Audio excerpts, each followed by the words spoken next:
Hello, denizens of the internet. Well, I've got a brand new camera and I'm going to show it to you right now. Oh. Damn. That's not going to work.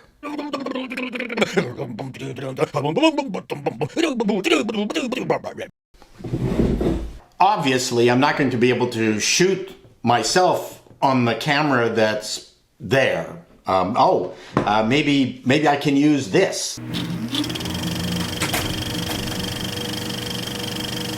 Clearly that didn't work. Every time I use it, curiously enough, it takes me back in time when I was younger. So I'll have to figure that out later. Well, I guess I'm stuck using this trusty old thing. Well, it'll give me a chance to compare the quality of the footage between this old T4i and my Lumix G85. I'm on my trusty Canon T4i, which I shot all my earlier footage on, and I'll be able to get a good idea of just what is the quality difference between what we're seeing here and what I'm getting on the Lumix G85. Why did I pick this camera? Well, I was looking at the Canon M6 because I wanted to stay in the Canon family, but really the M6 is not part of the Canon family because it has a whole different set of lenses. It's a brand new camera, so it really didn't worry me that I wasn't going to be able to use my Canon lenses, although there's an adapter for the M6 to be able to use Canon glass. But then what's the point? The point is you've got a compact mirrorless camera and you want to be able to have smaller lenses, lighter lenses like this. One of the things that initially worried me about the M6 is that it is literally the same price. This camera gives you such an insane amount more to work with in terms of features and unfortunately complexity. But nonetheless, if you're willing to spend the time, there's just no comparison in terms of the difference between the two cameras. One of the main things is that this one's got a weather sealed front. It's a magnesium front. This particular lens is weather sealed, which the M series is not at all. This also has got in-body image stabilization, real in-body image stabilization, whereas the M6 has sort of fake software, jello-y image stabilization. I mean, it does do work with the lens on the M6, but it's still not quite as good as this. One of the things that the M6 was really good at was focusing. Not quite as good as the 70D or the 80D, but really good. In many cases, better than this, especially if you're doing the vlog, looking at the camera, turning away, getting something else in focus in the distance or up closer, and then coming back and then vlogging again. The M6 did work better, faster. And there's a lot of controversies around the fast focusing on all the Panasonic Lumix cameras, including the G85. So I can't really speak for the G85, but I can tell you that I've got a whole bunch of settings for this that I don't know if I'm going to get to in this particular video. That's really solved, for all intents and purposes, my issues. The main features of this camera obviously is 4K. There's a lot of similarities between the M6 and this particular camera, the G85. One of the things that's similar is this little tilted part here. It's very comfortable to hit the shutter button. It has dual dials, just like the M series has, which works really, really great.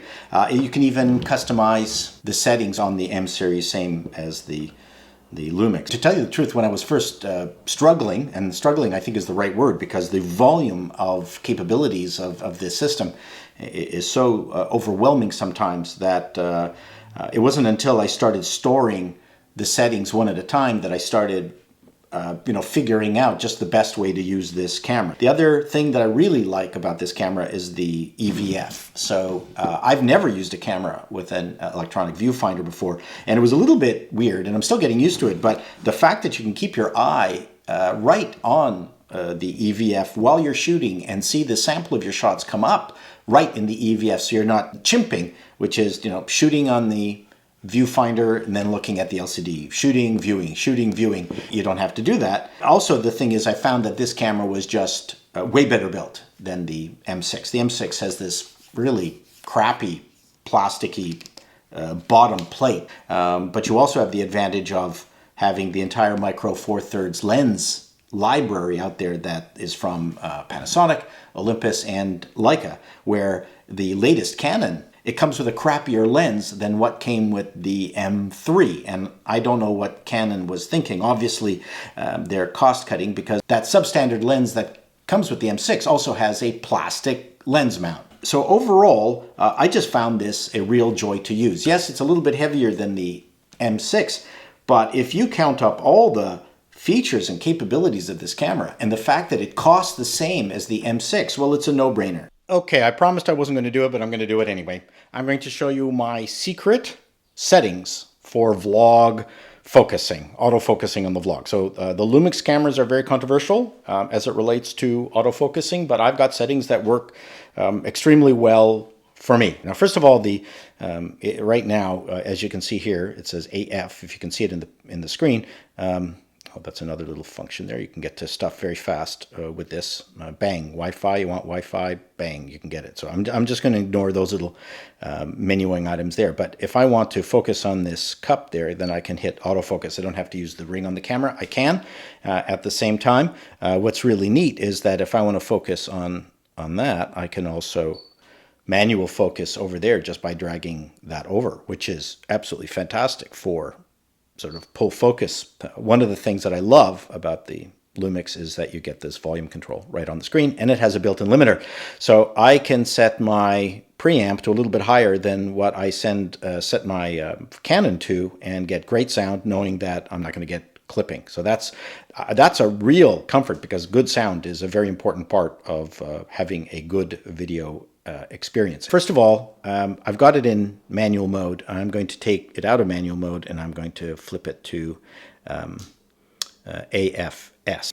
This is autofocus single, and this works the best. So let's take a look at the Q menu. This is my secret sauce here. So if you have no interest in taking pictures of the other things around you, and you're just talking and vlogging, and you've got a big speech that you want to give, then tracking is fantastic. You set up tracking, and then it keeps it in focus. I don't know if you can see the little yellow square there, but it is fantastic. Pretend this cup is your face here.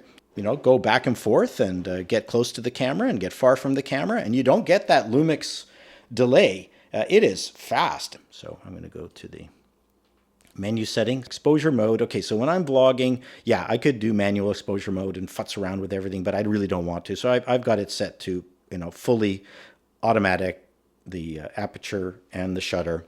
Continuous autofocus is on. Stabilizer, of course, on. That's the IBIS, in-body stabilization, image stabilization. Okay, so, and then we've got quick autofocus is on. So that's important. So there you go. That's my secret setting, tracking. I love this.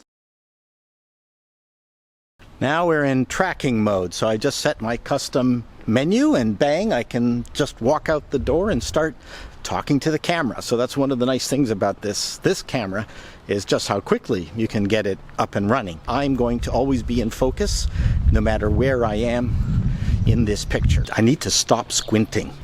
Oh, somebody wants to get into their driveway.